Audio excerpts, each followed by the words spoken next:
Hello students, இன்னைக்கு law of motion second part. இந்த லெசன்ல இன்னைக்கு நம்ம பார்க்க போற டாபிக் வந்து force in pairs. இதுக்கு முன்னாடி நம்ம Newton second law of motion வரைக்கும் பார்த்துருக்கோம். ஸோ அதோட கண்டினியூவேஷன். ஸோ force in pairsனா என்னது? ஸோ நம்ம என்றைக்குமே ஒரு பாடி மேலே ஒரு ஃபோர்ஸ் கொடுக்கும்போது அதுக்கு ஈக்குவல் அண்ட் ஆப்போசிட்டில் ஒரு ஃபோர்ஸ் வந்து அந்த பாடியிலேருந்து வெளிப்படுது அப்படின்றது எக்ஸ்பிளைன் பண்ணுறது தான் ஃபோர்ஸ் இன் பேர்ஸ். ஸோ இப்போ இங்கே ஒரு ரெண்டு பாடி எப்போ இன்ட்ராக்ட் பண்ணாலும் whenever two bodies interact they exert force on each other. One of them is called action and another is called reaction. So இப்போ இந்த பிக்சரில் பார்த்தீங்கன்னா ஒரு பர்சன் வந்து இது ஒரு கபோர்டுன்னு நீங்கள் வந்து இமேஜின் பண்ணிக்கோங்க. அவங்க கபோர்டை வந்து புஷ் பண்ணும்போது ஸோ பர்சன்லேருந்து அந்த கபோர்டுக்கு ஒரு ஃபோர்ஸ் வந்து ஆக்ட் ஆகுது. ஸோ அதே டைமில் அந்த கபோர்ட்லேருந்து ஒரு ஆப்போசிட் ஃபோர்ஸ் வந்து அந்த பர்சன் மேலேயே ஆக்ட் ஆகுது. ஸோ நம்ம எப்போவுமே ஒரு கபோர்டை புஷ் பண்ணும்போது உடனே நம்மளால் புஷ் பண்ண முடியாது. நல்ல ஃபோர்ஸ் கொடுக்கும்போது தான் புஷ் பண்ண முடியும். அதுக்கு நிறைய ரீசன் இருக்குது, ஃப்ரிக்ஷன் அப்படின்ற ரீசன்லாம் இருக்குது. பட் ஆனால் நீங்கள் அதை புஷ் பண்ணும்போது உங்களால் அந்த ப்ரெஷரை வந்து ரியலைஸ் பண்ண முடியும். நீங்கள் புஷ் பண்ணும்போது உடனே புஷ் பண்ண முடியாது, ஏதோ ஒன்று நம்மளை எதிர்க்க மாதிரியே இருக்கும். So you can feel it. So அந்த ஃபோர்ஸ் எக்ஸர்ட் ஆகிறது அந்த கபோர்ட்லேருந்து, அதுதான் வந்து ரியாக்ஷன். ஸோ நம்ம ஆக்ஷன் கொடுக்கும்போது அதுக்கு ஈக்குவல் அண்ட் ஆப்போசிட்டாக நமக்கு வந்து ரியாக்ஷன் இருக்கும். ஸோ இதுதான் நியூட்டனோட தேர்ட் லா ஆஃப் மோஷனும் சொல்லுது. ஸோ இதுக்கு வந்து இன்னுமே எப்படி இதை எக்ஸ்பிளைன் பண்ணுறாங்கன்னா, so since two bodies on each other are always mutual, here by an action reaction we means force of interaction. இதுக்கு இன்னொரு பேராக நம்ம force of interactionனும் சொல்லலாம். ஸோ ஜென்ரலாக இன்ட்ராக்ஷன்றது என்னது, நம்ம ஒருத்தர்கிட்ட பேசும்போது அவங்களும் அதுக்கு ஏதாவது பதில் பேசுவாங்க. ஸோ அதை தான் நம்ம ஒரு இன்ட்ராக்ஷன்னு சொல்லுவோம். ஸோ அதை மாதிரி இப்போ நீங்கள் ஒரு ஃபோர்ஸ் அப்ளை பண்ணும்போது அதுக்கு ஈக்குவல் அண்ட் ஆப்போசிட் சைட்லேருந்து ஒரு ரியாக்ஷன் வர்றதுனால இதை வந்து ஃபோர்ஸ் ஆஃப் இன்ட்ராக்ஷன் அப்படின்னு சொல்லலாம். இதுக்கு இன்னொரு எக்ஸாம்பிள் பார்த்தீங்கன்னா, இங்கே ஒரு டேபிள் மேலே ஒரு புக் வச்சுருக்காங்க. ஸோ இந்த புக்குலேருந்து ஒரு ஃபோர்ஸ் வந்து இந்த டேபிள் மேலே வந்து ஆக்ட் ஆகும். உங்களுக்கே தெரியும், கிராவிடேஷ்னல் ஃபோர்ஸ் வந்து ஆப்ஜெக்ட்ஸை வந்து கிரவுண்டில் வச்சுக்கிறதுக்கு வந்து ஹெல்ப் பண்ணும். ஸோ அதே மாதிரி இந்த டேபிள்லேருந்து ஒரு ஃபோர்ஸ் வந்து அந்த புக்கு மேலேயும் அப்வர்ட் டைரெக்ஷனில் ஆக்ட் ஆகும். ஸோ இதுதான் வந்து third law of motion. To every action there is an equal and opposite reaction. இது எல்லாருக்குமே தெரியும். ஸோ அதில் இல்லாமல் இது எப்படி இருக்கும், இந்த ஆப்போசிட் சைடில் வர ஃபோர்ஸ் வந்து எப்படி இருக்கும்னா ஈக்குவல் இன் மேக்னிடியூட். இந்த ஃபோர்ஸோட சேம் வேல்யூ தான் இந்த ஃபோர்ஸும் இருக்கும். பட் ஆனால் டைரக்ஷன் சேஞ்ச் ஆகிருக்கும். ஸோ அதை எப்படி ரெப்ரசன்ட் பண்ணலான்னா F12 is equal to minus F21. சரி, F12 is equal to minus F21 அப்படின்னு சொல்கிறதுனால இதோட நெட்டு இது வந்து ஜீரோவாக இருக்குமா அப்படின்னு கேட்டால் அப்படி கிடையாது. சரி, there is a question also. Do the force F1 and F2 shown here cancel out? ரெண்டுமே கேன்சல் அவுட் ஆகுமானா ஆகாது. ஏன்னா இந்த F1 ஃபோர்ஸும் சரி F2 ஃபோர்ஸும் சரி ரெண்டு டிஃப்ரெண்ட் பாடிஸ் மேலே ஆக்ட் ஆகுது, ஒரே பாடியில் ஆக்ட் ஆகலை. ஸோ அதனால் அது கேன்சல் அவுட் ஆகாது. இந்த மாதிரி ஒரு டேர்ம் நீங்கள் பின்னாடி படிப்பீங்க, ஃபோர்ஸ் இன் ஈக்குவல்பிரியம் அப்படின்ற டாப்பிக்கில் படிப்பீங்க. ஸோ இதில் வந்து கேன்சல் அவுட் ஆகாது, ஏன்னா it acts on two different bodies. When two objects interact, the force exerted by one object on the other is equal in magnitude and opposite direction to the force exerted by the later object on the former. So Newton third law of motion இன்னுமே டீட்டெயில்டாக நம்ம சொல்லலாம்னா இந்த மாதிரி ஸ்டேட்மெண்ட்டில் சொல்லலாம். So the force exerted by one object on the other is equal in magnitude and opposite direction to the force exerted by the later object on the former. இதில் நம்ம ஞாபகம் வச்சுக்கிற பாயிண்ட் வந்து என்னதுன்னா, ரெண்டு ஃபோர்ஸுமே டூ டிஃப்ரெண்ட் பாடிஸில் ஆக்ட் ஆகுதே தவிர ஒரே பாடியில் ஆக்ட் ஆகலை. ஸோ இது எம்சிக்யூவில் வரத்துக்கும் ஒரு சான்ஸ் இருக்குது. நெக்ஸ்ட் நம்ம பார்க்க போகிற டாபிக் வந்து இம்பல்ஸ். இம்பல்ஸ்னால் என்னது அப்படின்னா, ஒரு பர்டிகுலர் ஃபோர்ஸு ரொம்ப ஷார்ட் பீரியடில் நம்ம கொடுக்கும்போது என்ன ஆகுனா அதோட இம்பேக்ட் வந்து ரொம்ப ஸ்ட்ராங்காக இருக்கும். ஓகே, ஸோ ஃபார் எக்ஸாம்பிள் பார்த்தீங்கன்னா இந்த கிராஃபை பாருங்கள். இந்த கிராஃபில் பாருங்கள், இந்த டைம் பீரியடில் மட்டும் இதோட இது வந்து பீக்கில் இருக்குது, வேல்யூ வந்து பீக்கில் இருக்குது. ஸோ இந்த மாதிரி ஒரு ஷார்ட் பீரியடில் நம்ம கொடுக்குற ஃபோர்ஸ் வந்து என்ன ஆகும்னா ரொம்ப ஸ்ட்ராங்காக இருக்கும். அதுதான் வந்து இம்பல்ஸ். ஸோ இம்பல்ஸோட டெஃபினேஷன் என்னென்னா, the effect of force applied for a short duration is call impulse. இதை நீங்கள் ஒரு எக்ஸாம்பிள் வச்சு ஈஸியாக அண்டர்ஸ்டாண்ட் பண்ணிக்கலாம். ஒரு எக்ஸாம்பிள் பார்த்தீங்கன்னா, ஹிட்டிங் அ நெயில் யூஸிங் ஹேமர். இப்போ நம்ம நெயிலை கரெக்டாக எந்த பிளேஸில் அடிக்கணுமோ அந்த பிளேஸில் வச்சுட்டு ஹேமரால் நம்ம மெதுவாக அடிக்க மாட்டோம், ஸ்லோவாக அடிக்க மாட்டோம், டக்குன்னு ஃபாஸ்ட்டாக அடிப்போம். அந்த ஷார்ட் டைமில் அவ்வளோ ஃபோர்ஸுமே நம்ம அந்த நெயில் மேலே ஹேமர்லேருந்து கொடுப்போம். ஸோ அப்போ என்ன ஆகும்னா நெயில் உடனே உள்ளக்க இறங்கிடும். ஸோ அந்த ஷார்ட் டைமில் நம்ம கொடுக்குற அந்த ஹை ஃபோர்ஸ் தான் வந்து என்னது இம்பல்ஸ். ஸோ இப்போ ஒரு பால் வந்து ஒரு டைரெக்ஷனில் போய்கிட்டு இருக்கு, அது பாட்டுக்கு அதோட வெலாசிட்டியில் ஏதோ ஒரு ஸ்பீடில் போயிட்டே தான் இருக்குது. டக்குன்னு ஒரு பிளேயர் வந்து ஷட்டுன்னு அடிக்கும்போது என்ன ஆகும், ஸ்பீடாக அடிக்கும்போது பால் வந்து ஒரு லாங் டிஸ்டன்ஸை வந்து ட்ராவல் பண்ணும். ஸோ இந்த இம்பேக்டை கொடுக்கறது பேர் தான் இம்பல்ஸ். ஓகே, ஸோ எல்லாமே மீதி எல்லா எக்ஸாம்பிள்ஸும் அதுதான் பார்த்துக்குங்க. So falling down the glass to the floor, ஒரு கிளாஸ் கீழே விழுந்தோடனே அந்த இம்பேக்ட் அந்த ஃப்ளோரில் விழுந்த உடனே நம்ம ஃபாஸ்ட்டாக விழும்போது என்ன ஆகும், கிளாஸ் அப்படியே ஷேட்டர் ஆகிடும். அதே மாதிரி கொலிஷன் ஆஃப் கார்ஸ் வேகமாக வந்து இடிக்கும்போது அதோட டேமேஜ் ரொம்ப சிவியராக இருக்கும். அதே மாதிரி ஸ்ட்ரைக்கிங்க டென்னிஸ் பால். அண்ட் இதோட யூனிட் பார்த்தீங்கன்னா கிலோகிராம் மீட்டர் பர் செகண்ட் இல்லைன்னா நியூட்டன் செகண்ட் அப்படின்னு சொல்லலாம். So next impulse momentum theorem. So இதோட ஃபார்முலா பார்க்கலாம். ஸோ இப்போ இங்கே பார்த்தீங்கன்னா ஒரு பால் இங்கே இருக்குது. ஸோ இந்த பால் வந்து மூவ் ஆகிட்டே இருக்குது, அது ஒரு கான்ஸ்டன்ட் வெலாசிட்டியில் மூவ் ஆகிட்டுருக்கு. ஓகேவா, டக்குன்னு நம்ம என்ன பண்ணுறோம், ஒரு பிளேயர் வந்து அதை கிக் பண்ணுறாங்க, ஃபாஸ்ட்டாக கிக் பண்ணுறாங்க. ஸோ அப்போ நம்ம இங்கே என்ன கொடுக்குறோம், ஒரு ஷார்ட் டைமில் ஒரு ஸ்ட்ராங்கான ஃபோர்ஸ் ஒன்று கொடுக்கும்போது அது இம்பல்ஸாக மாறுது. ஸோ இப்போ இதுக்கு வந்து நம்ம என்ன சொல்கிறோன்னா, இது ஆல்ரெடி ஒரு வெலாசிட்டியில் மூவ் ஆகிட்டுருக்கு. ஓகேவா, இப்போ நீங்கள் இந்த ஃபோர்ஸ் கொடுத்தோன்னே அதோட வெலாசிட்டி என்ன ஆகும், சேஞ்ச் ஆகும். ஸோ அதுதான் வந்து இனிஷியல் வெலாசிட்டி. அது ஆல்ரெடி மூவ் ஆகிட்டுருக்க ஒரு பாலை இப்போ பிளேயர் கிக் பண்ணோன்னே என்ன ஆகும், இன்னொரு வெலாசிட்டிக்கு சேஞ்ச் ஆகும், ஸ்பீடு சேஞ்ச் ஆகும். ஸோ அதுதான் விஎஃப்னு கொடுத்துருக்காங்க. ஸோ நமக்கு வந்து மொமெண்டமோட ஃபார்முலா என்னன்னு தெரியும், மாஸ் இன்ட்டு வெலாசிட்டி. ஸோ அப்போது ஆஃப்டர் த கிக்கிங், ஸோ அதோட வெலாசிட்டி மாறுறதுனால ஃபைனல் மொமெண்டம் அப்படின்றது m into vf. So whenever there is a change in velocity then acceleration come into place. So ஆக்சலேஷன்னாலே என்னதுன்னா change in velocity over a period of time. So அப்போது இங்கே ரெண்டு velocity change over இருக்கிறதுனால இங்கே acceleration இருக்குது. And time வந்து ரொம்ப ஷார்ட் டைம் அப்படின்றதுனால இது வந்து ஒரு இம்பல்ஸோட இம்பேக்ட். ஓகே, ஸோ இங்கே வந்து Newton second law of motion வந்து கொண்டு வராங்க. பிகாஸ் ஏன்னா இங்கே ஆக்சலேஷனும் வந்து இருக்குது. ஸோ அதனால் F is equal to m into a. So நமக்கு தெரியும் ஏன்றது என்னதுன்னா change in velocity by time. So இங்கே ரெண்டு வெலாசிட்டி இருக்குது, vf minus vi, final velocity minus initial velocity by time. So இந்த ஏயோட வேல்யூவை இந்த ஃபர்ஸ்ட் ஈக்குவேஷனில் சப்மிட் பண்ணுங்கள். சப்மிட் பண்ணிவிட்டு அதை எக்ஸ்பேண்ட் பண்ணுங்கள். ஸோ m into vf மைனஸ் m into vi. மொமெண்டமோட ஃபார்முலா என்னது, m into v. ஸோ இங்கே வந்து m into vfன்றது என்னது pf, m into viன்றது என்னது pi by t. ஸோ அப்போது ஃபைனல் மொமெண்டம் மைனஸ் இனிஷியல் மொமெண்டம்னு இது சேஞ்ச் ஆகுது. ஸோ இங்கே இருக்கிறது என்னது, சேஞ்ச் இன் மொமெண்டம், அதாவது இதோட டிஃப்ரென்ஸ்.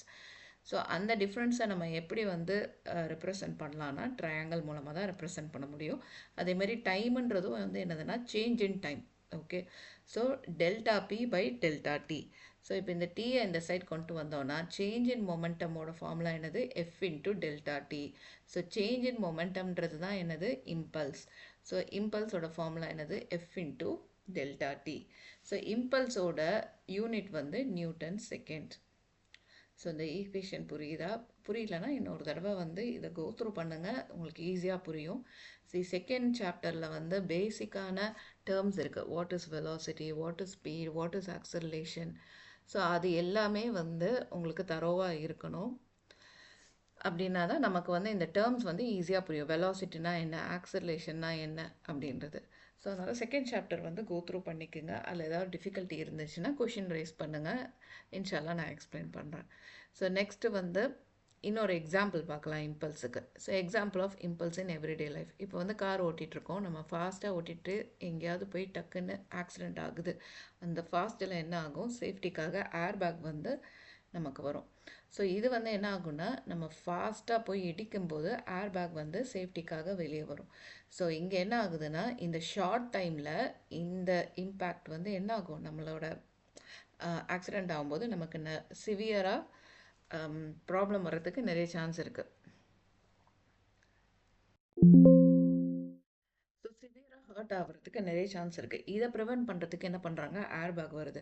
ஸோ இங்கே ஷார்ட் டைமில் இந்த ஏர் பேக் வந்து அந்த பர்சனை வந்து சேவ் பண்ணுது. ஸோ இதில் நம்ம என்ன தெரிஞ்சுக்கிறோன்னா, இந்த ஃபோர்ஸும் டைமும் வந்து எப்படி இன்வெர்ஸ்லி ப்ரொபோஷ்னல். இப்போ நீங்கள் இந்த டைமை இன்க்ரீஸ் பண்ணும்போது ஃபோர்ஸோட வேல்யூ வந்து கம்மியாகும். ஸோ இப்போ இங்கே என்ன ஆகுதுன்னா, இந்த ஏர் பேக் வந்து இதை ப்ரொடெக்ட் பண்ணுறதுனால அந்த பர்சன் வந்து இடிக்கிற டைம் அது வந்து கம்மியாகுது, இடிக்காமலே பார்த்துக்குது. ஸோ அப்போ இங்கே என்ன பண்ணுறாங்கன்னா, அந்த டைம் கொடுக்குறாங்க, டைமை எக்ஸ்டெண்ட் பண்ணுறாங்க. அப்போ என்ன ஆகுதுன்னா, அந்த இம்பேக்ட் வந்து கம்மியாகுது. ஸோ இது வந்து இம்பல்ஸ்ன்றது வந்து எவ்ரிடே லைஃப்பில் இந்த மாதிரியும் நம்ம அப்ளை பண்ணுறோம். ஸோ இன்னொரு எக்ஸாம்பிள் நீங்கள் பார்த்தீங்கன்னா, ஒரு கிரிக்கெட்லேயே பார்த்தீங்கன்னா வச்சுக்கோங்க, பால் வந்து ஃபாஸ்ட்டாக இப்போ பேட்ஸ்மேன் அடிக்கிறாங்கன்னா உடனே அப்படியே கேட்ச் பிடிக்க மாட்டாங்க, கையை கீழே கொண்டு வந்து தான் பிடிப்பாங்க பால். ஏன்னா அப்படியே பிடிச்சானா அதோட இம்பேக்ட் வந்து ரொம்ப ஜாஸ்தியாக இருக்கும் நம்ம கையில். ஸோ அதனால் அவங்க என்ன பண்ணுவாங்கன்னா, அந்த டைம் இன்னும் எக்ஸ்ட்ராவாக டைம் கொடுக்கறதுக்காக, அந்த இம்பல்ஸ் கம்மி பண்ணுறதுக்காக என்ன பண்ணுவாங்கன்னா, கையை கொஞ்சம் மேலேருந்து கீழே கொண்டு வந்து தான் பாலை பிடிப்பாங்க. ஸோ இதுதான் வந்து இம்பல்ஸுக்கு எக்ஸாம்பிள். ஸோ இது உங்களுக்கு ஈஸியாக ஞாபகம் இருக்குன்னு நான் நினைக்கிறேன். ஸோ அடுத்த டாபிக் பார்த்தீங்கன்னா, கன்சர்வேஷன் ஆஃப் மொமெண்டம். இதுக்கு முன்னாடி ஒரே ஒரு தடவை பிடிஎஃப்பில் ஏதாவது இருக்கான்னு பார்த்துருவோம். ஸோ ஃபோர்ஸ் அண்ட் பேர் நம்ம பார்த்துட்டோம், தேர்ட் லா ஆஃப் மோஷன் பார்த்துட்டோம். ஸோ அதுதான் இங்கே எக்ஸ்பிளைன் பண்ணியிருக்காங்க. இம்பல்ஸோட அந்த ஈக்குவேஷனும் இங்கே எக்ஸ்பிளைன் பண்ணியிருக்காங்க.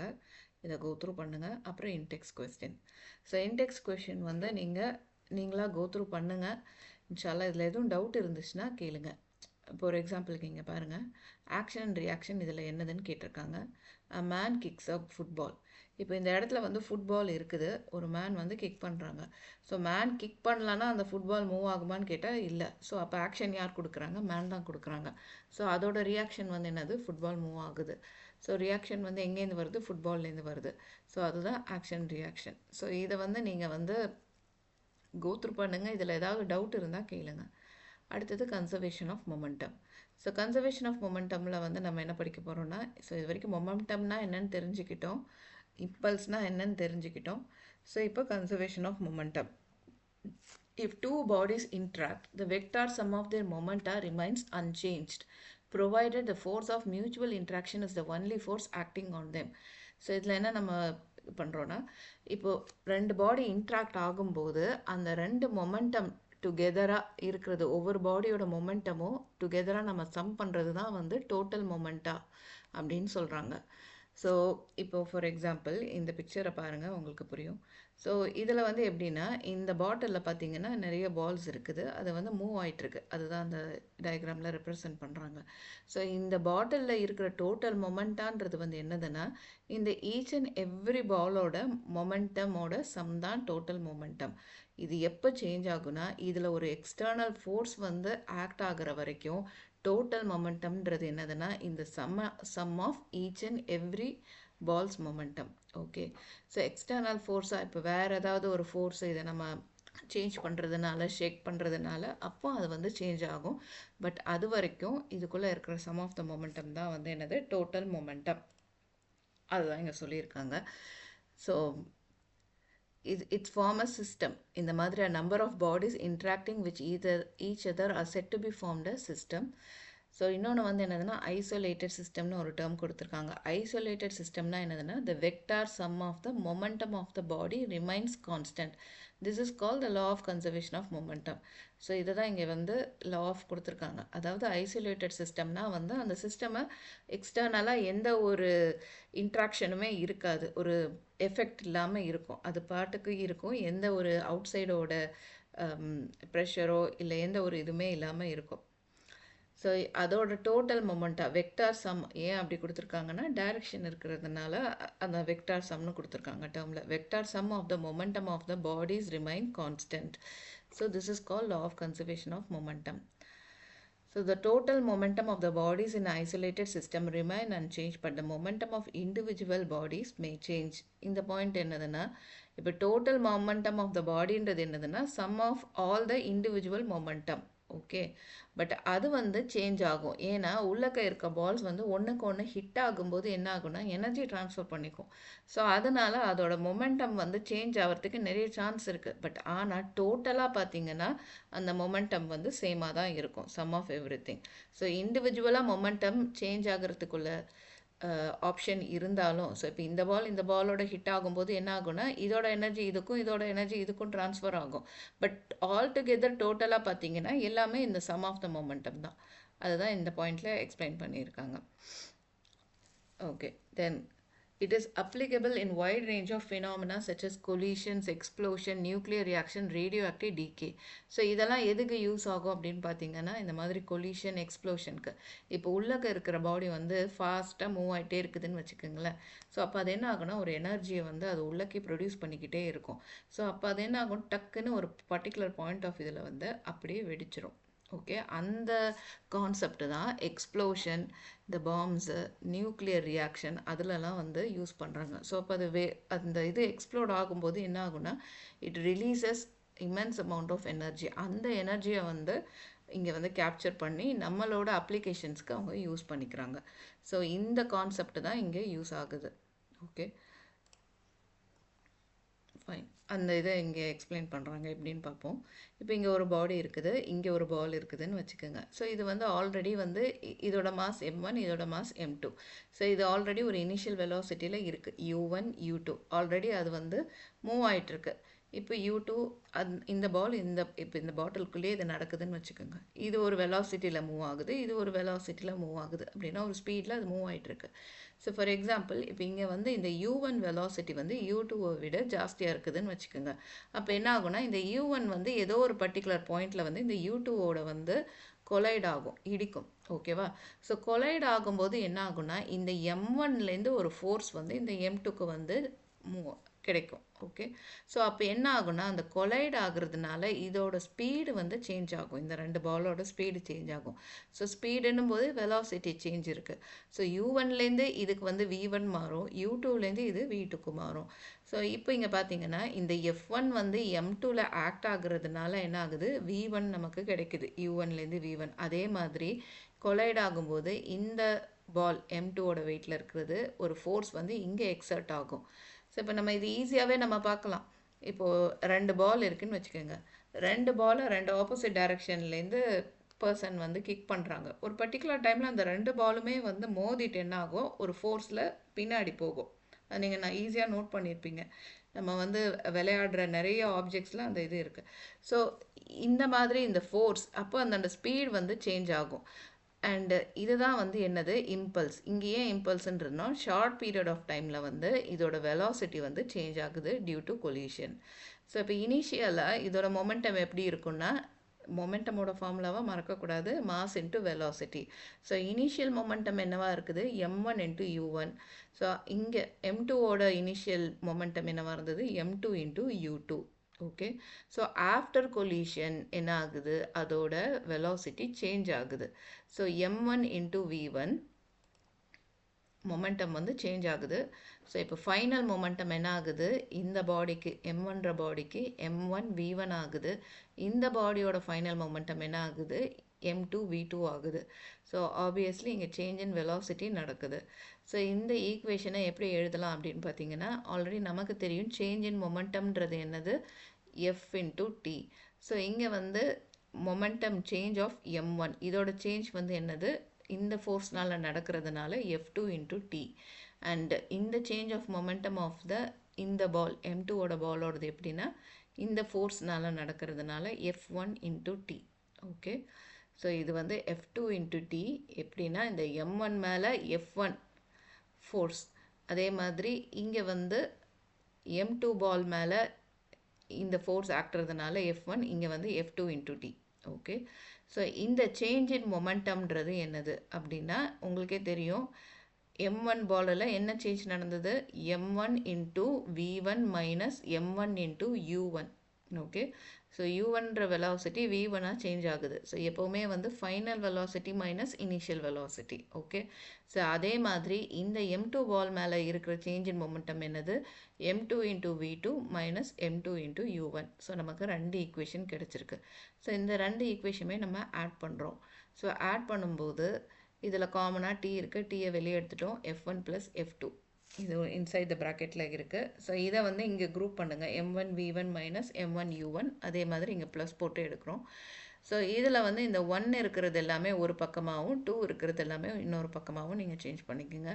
ஸோ நமக்கு என்ன தெரியும், f1ன்றது வந்து மைனஸ் ஆஃப் f2. இது ஆல்ரெடி படிச்சிட்டோம் ஃபோர்ஸ் இன் பேர்ஸில். ஸோ அதனால் f1 ப்ளஸ் f2ன்றது என்ன ஆகிடுது, 0 ஆகிடுது இந்த இடத்துல.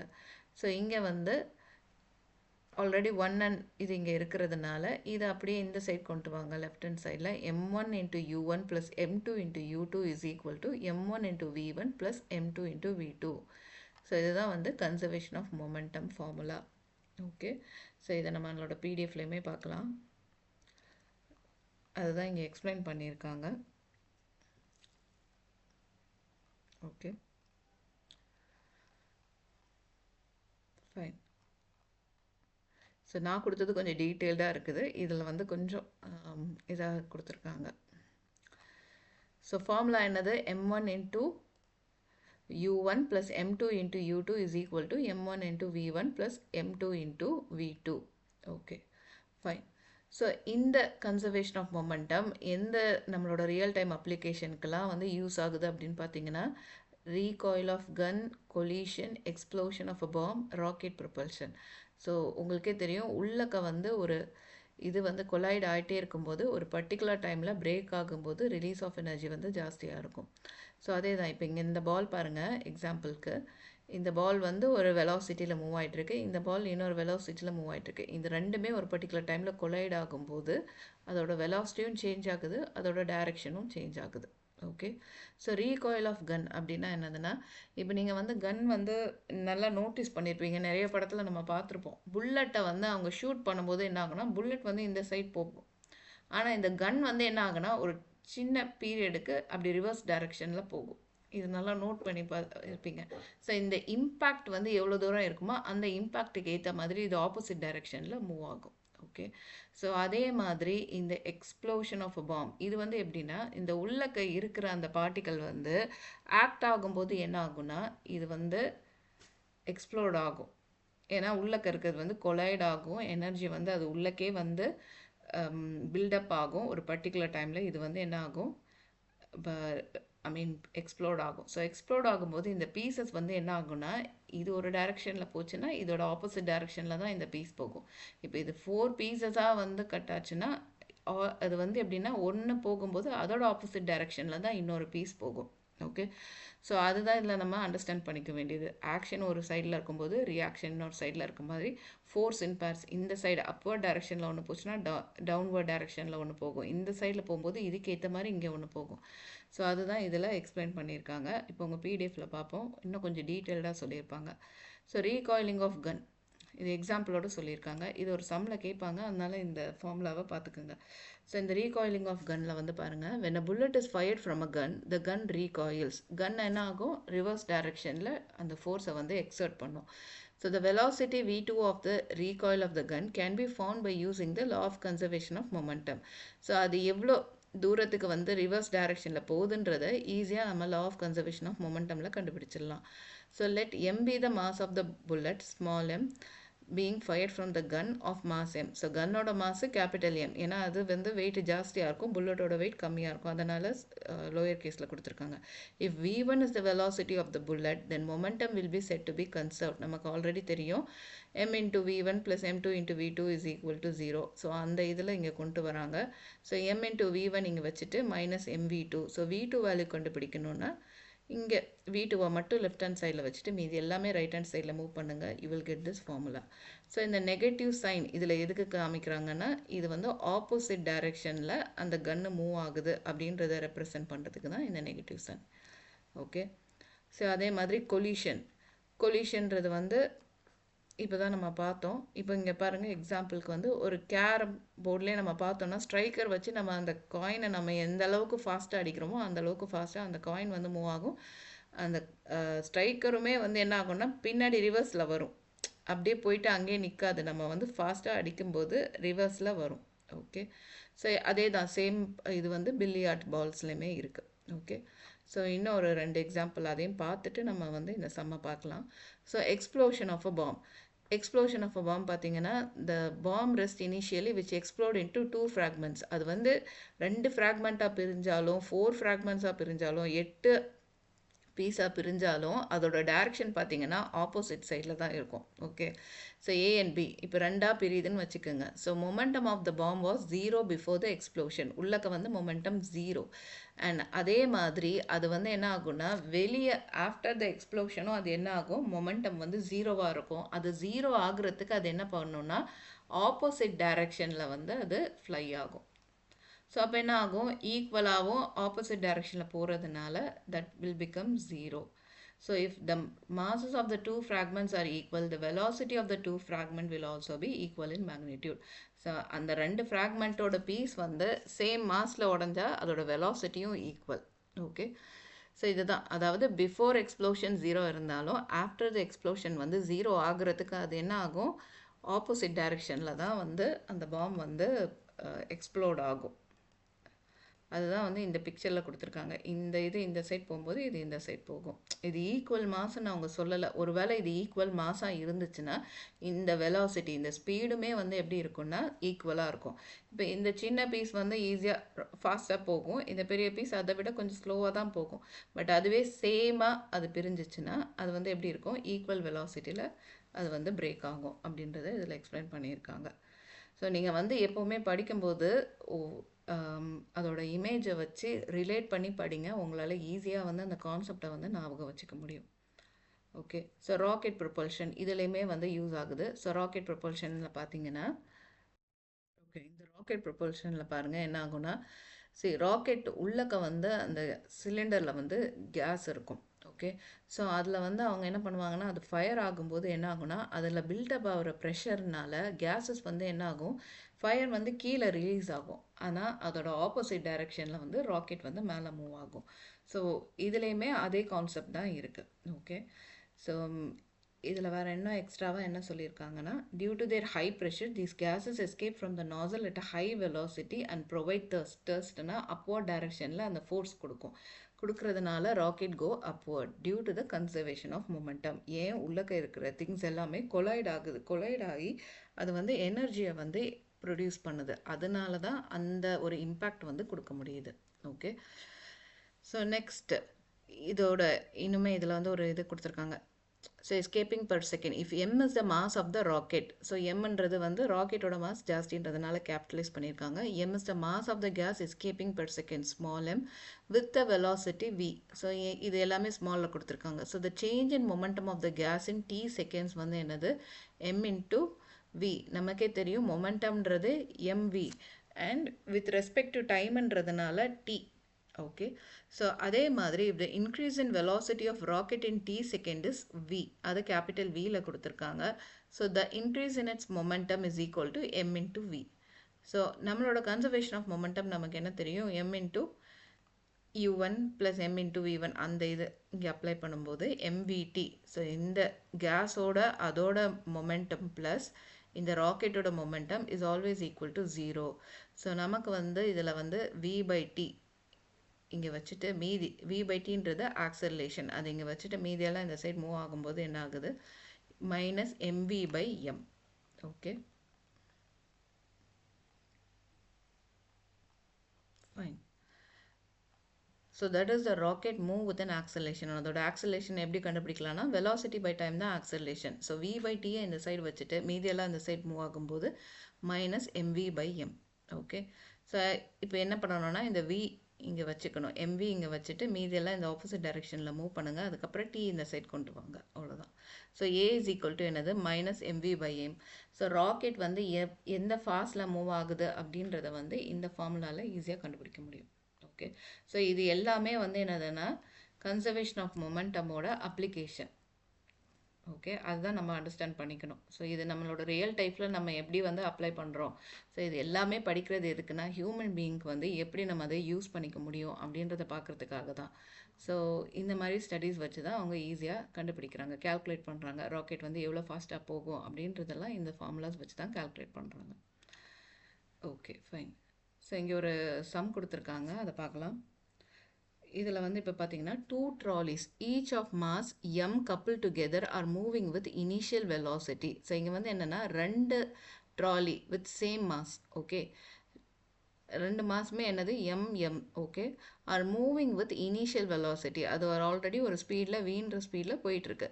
அது போய் என்ன பண்ணுது, they collide with 3 identical stationary trolleys. இப்போ இந்த 2 ட்ராலி போய் என்ன பண்ணுது, 3 ஐடென்டிக்கல் ட்ராலி மேலே போய் மீன் 3 ட்ராலி மேலே போய் இடிக்குது. இங்கே ஐடென்டிக்கல்னு அவங்க ஏன் கொடுத்துருக்காங்கன்னா எல்லாமே வந்து ஒரே மாஸ் அப்படின்றதுக்காக இங்கே மென்ஷன் பண்ணியிருக்காங்க.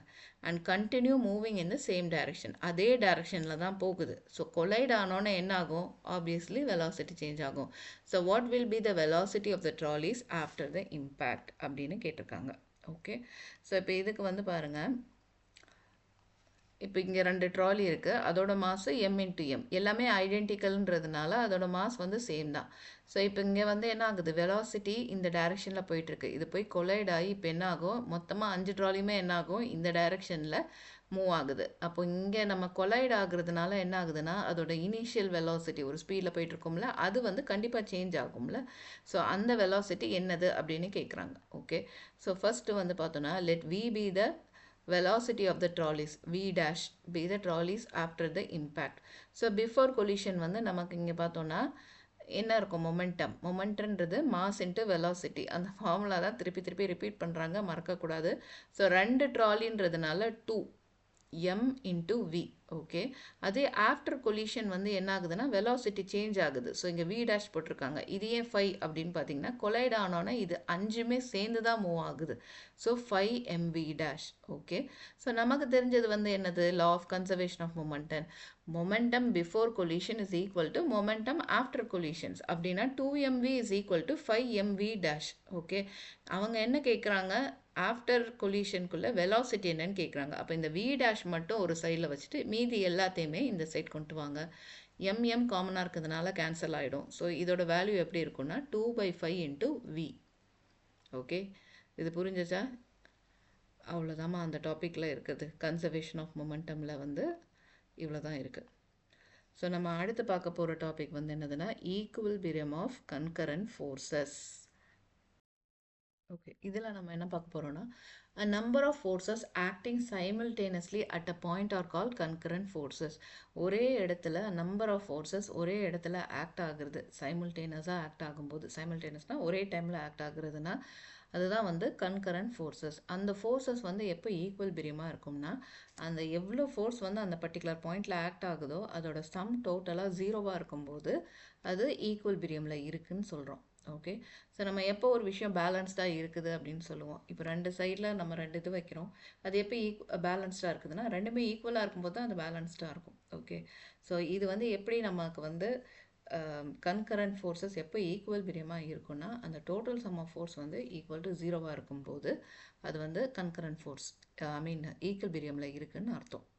ஓகே, ஸோ ஃபார் எக்ஸாம்பிள் இந்த டயக்ராம் பாருங்கள். இப்போ இந்த பர்டிகுலர் பாயிண்ட் ஓன்ற பாயிண்டில் வந்து F1 F2 F3 F4 F5ன்னு 5 forces வந்து இந்த பர்டிகுலர் பாயிண்டில் வந்து ஆக்ட் ஆகுது. ஸோ இந்த டோட்டல் சம் வந்து ஈக்குவல் டு 0வாக இருந்துச்சுன்னா இந்த ஃபோர்ஸ் எல்லாமே எப்படி இருக்குதுன்னா ஈக்குவல் பிரியமாக இருக்குது அப்படின்னு அர்த்தம். அதுதான் இங்கே எக்ஸ்பிளைன் பண்ணியிருக்காங்க. So resulting in 0 net force and 0 acceleration. So force எல்லாமே 0வாக இருக்கும்போது என்ன ஆகும், ஃபோர்ஸே இல்லைனா அந்த இடத்துல எந்த ஒரு மூமெண்ட்டுமே இருக்காது. ஸோ ஆக்சலேஷனுமே 0வாக தான் இருக்கும். So this mean the body either remain at rest or moves with constant velocity. அப்படின்னா அது வந்து ஒன்று அந்த பாடி வந்து ரெஸ்ட்டில் இருக்கும்போது, ஏன்னா ஃபோர்ஸ் எல்லாமே 0வாக இருக்குது, இல்லைனா அது ஆல்ரெடி மூவ் ஆகிட்டு இருந்துச்சுன்னா அது ஒரு கான்ஸ்டன்ட் வெலாசிட்டியில் மூவ் ஆகிட்டுருக்கு. வெலாசிட்டின்றதை வந்து நீங்கள் ஸ்பீடுன்னு இந்த இடத்துல வந்து இது பண்ணிக்கலாம், மீன் பண்ணிக்கலாம். பட் ஸ்பீடும் வெலாசிட்டியும் டிஃப்ரெண்ட் தான், அதை வந்து மறக்கக்கூடாது. So for a body in equilibrium the sum of all the horizontal force components summation effects and the sum of all the vertical component must be equal to 0. So அப்படின்னா நம்ம எப்போ சொல்லலாம்னா equilibrium of concurrent force அப்படின்னு சொல்லலாம். Okay, so இதில் வேறு ஏதாவது இதில் எக்ஸ்பிளைன் பண்ணியிருக்காங்களா? அவ்வளோதான். டோட்டலாக இப்போ இங்கே பார்த்தீங்கன்னா F1 + F2 + F3 is equal to 0. அவ்வளோதான். ஓகே, அடுத்த டாபிக் ஃப்ரிக்ஷன். ஃப்ரிக்ஷன்றது என்னது? இதை வந்து நம்ம ஃபீல் பண்ணியிருப்போம். இப்போ வந்து நம்ம ஒரு பாலையே ரோல் பண்ணி விடுறோம்னு வச்சுக்கோங்களேன். அது பாட்டுக்கு அது வந்து போய்கிட்டே இருக்கும், ரோல் ஆகிட்டே இருக்கும். ஆனால் ஒரு பர்டிகுலர் இடத்துல போனோன்னா அது என்ன ஆகிடும்? ஸ்டாப் ஆகிடும். ஓகே, ஏன் ஸ்டாப் ஆகுது? இது வரைக்கும் அது ரோல் ஆகிட்டே இருந்ததில்ல. ஏன் ஸ்டாப் ஆகுது அப்படின்னா அந்த கிரவுண்ட்லேருந்து அந்த ஃப்ரிக்ஷன் வந்து அதை ஸ்டாப் பண்ணியிருக்கோம். ஓகே, ஸோ எப்போ வந்து நம்மளோட அந்த ஃபோர்ஸை விட ஃப்ரிக்ஷனல் ஃபோர்ஸ் வந்து ஜாஸ்தி ஆகுதோ அப்போ வந்து அந்த மூமெண்ட் வந்து என்ன ஆகிடும்? ரெஸ்ட்ரிக்ட் ஆகிடும்.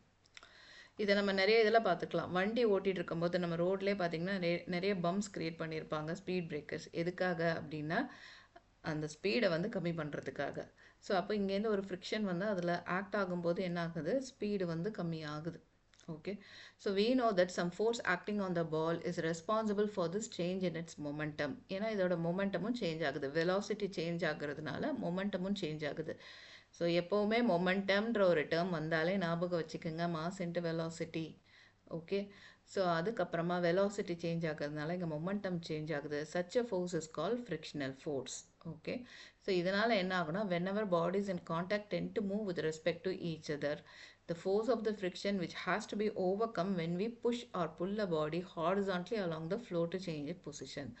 ஸோ எப்போ நம்ம வந்து அந்த ஃப்ரிக்ஷனை ஓவர் கம் பண்ணுறோமோ அப்போ தான் நம்மளால் ஒரு திங்கை வந்து மூவ் பண்ணவே முடியும். ஃபார் எக்ஸாம்பிள் இப்போ பார்த்தீங்கன்னா ஒரு பெரிய கபோர்டு இருக்குது, ஹெவி வெயிட் கபோர்டு இருக்குது. அதை நீங்கள் வந்து புஷ் பண்ணோடனே அது மூவ் ஆகுமா? ஆகாது.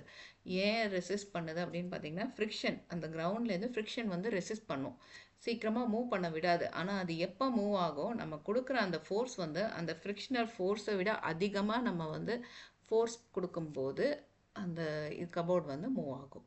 ஓகே, ஸோ அதுதான் இங்கே எக்ஸ்பிளைன் பண்ணியிருக்காங்க. the force of friction which has to be overcome when we push or pull a body horizontally along the floor to change its position. Okay,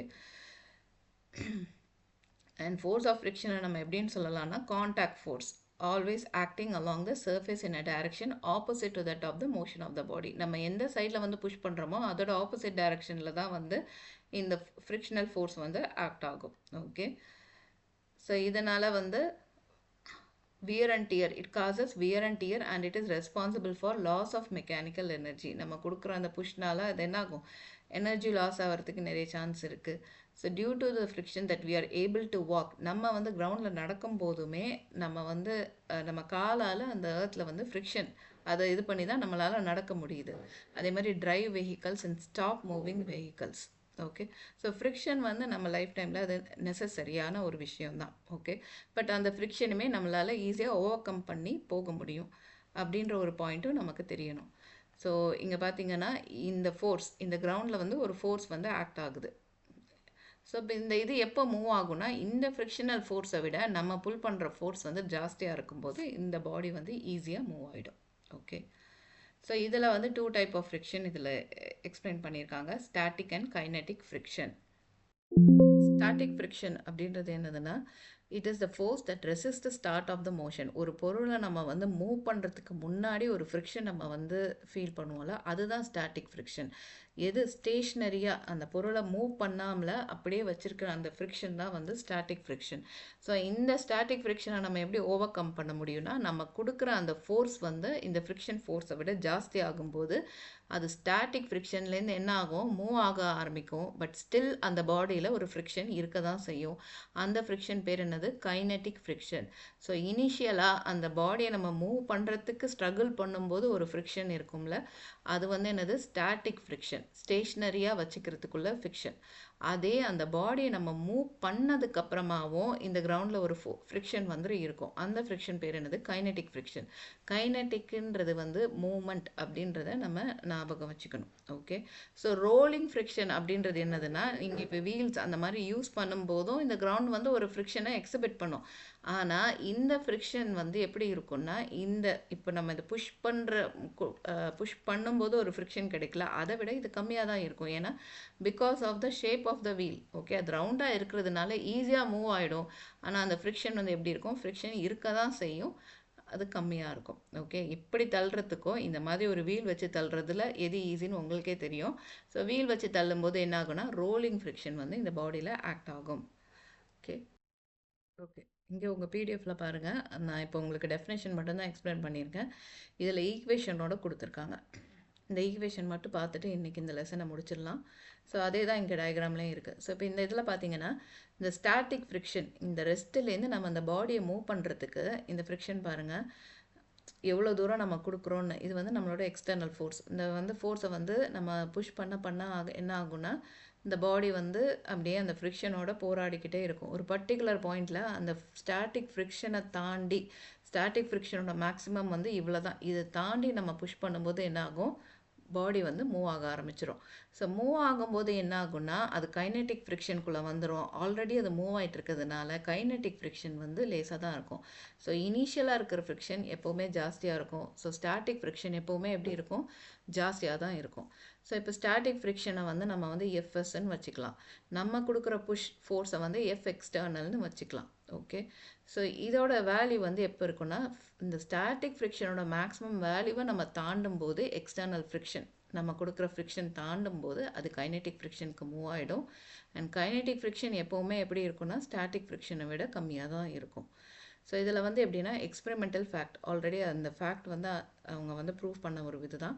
so FS max is directly proportional to the external force. ஓகேவா, directly proportional. இது increase பண்ணும்போது இந்த இது வந்து reach ஆகிருக்கும். So இதை நம்ம இந்த ப்ரொபோஷனாலிட்டி கான்ஸ்டண்ட்டை வந்து நம்ம ரிமூவ் பண்ணோன்னா என்ன ஆகும், இங்கே வந்து மியூஎஸ் அப்படின்ற ஒரு கான்ஸ்டண்ட்டை வந்து இன்ட்ரடியூஸ் பண்ணுறாங்க. இந்த மியூஎஸ்ன்றது என்னதுன்னா coefficient of static friction. Okay, இது வந்து சம்ஸில் கேட்பாங்க, ப்ராப்ளம்ஸில் கேட்பாங்க.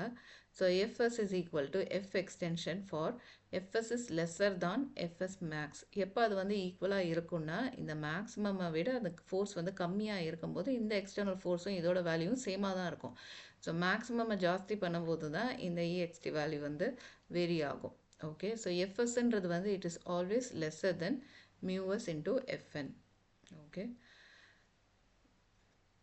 ஸோ இதே தான் அந்த டயக்ராமில் கொடுத்துருக்காங்க. இப்போ எப்போவுமே வந்து ஸ்டாட்டிக் ஃப்ரிக்ஷன் வந்து ஆக்ட் ஆகும். நம்ம ஒரு ஃபோர்ஸ் கொடுத்து இதை இழுக்கிறோம். அப்போ இது வந்து என்ன ஆகும், இந்த ஃப்ரிக்ஷன் வந்து இந்த டைரெக்ஷனில் கொண்டு போகிறதுக்கு தான் வச்சுருக்கோம். ஸோ எப்போ நம்ம ஜாஸ்தி கொடுக்குறோமோ அப்போ தான் இந்த டைரெக்ஷனில் அது மூவ் ஆகும். இந்த ரெண்டை தவிர இந்த பாடியில் வேறு என்ன ஃபோர்ஸ் வந்து ஆக்ட் ஆகும்னா எப்படியும் கிராவிடேஷ்னல் ஃபோர்ஸ் ஒன்று ஆக்ட் ஆகும், m/g. அண்ட் அதுக்கு ஆப்போசிட்டில் கண்டிப்பாக ஒரு ஃபோர்ஸும் ஆக்ட் ஆகும், Fn. இதுதான் நம்ம படிக்கிறோம், ஃபோர்ஸ் இன் பேர்ஸ், அது எல்லாமே படித்தோம்ல, அதுதான் இது. அதே மாதிரி சேம் திங் எப்படி எஃப்எஸ் எக்ஸ்பிளைன் பண்ணணும், அதே மாதிரி கைனெட்டிக் ஃப்ரிக்ஷனோட ப்ரொபோஷனாலிட்டி கான்ஸ்டன்ட்டும் அதுதான். FK is proportional to FN. Okay, so அந்த ப்ரொபோஷனாலிட்டியை நம்ம எடுத்தோன்னா மியூகே அப்படின்ற ஒரு கான்ஸ்டன்ட்டை இன்ட்ரடியூஸ் பண்ணுறாங்க. அது வந்து coefficient of kinetic friction. So நம்ம ஆல்ரெடி தெரிஞ்ச மாதிரி இந்த மியூஎஸ், இந்த ஸ்டாட்டிக்கோட கோஎஃபிஷியன்ட் எப்போவுமே கைனெட்டிக்கோட கோஎஃபிஷியண்ட்டை விட ஜாஸ்தியாக தான் இருக்கும்.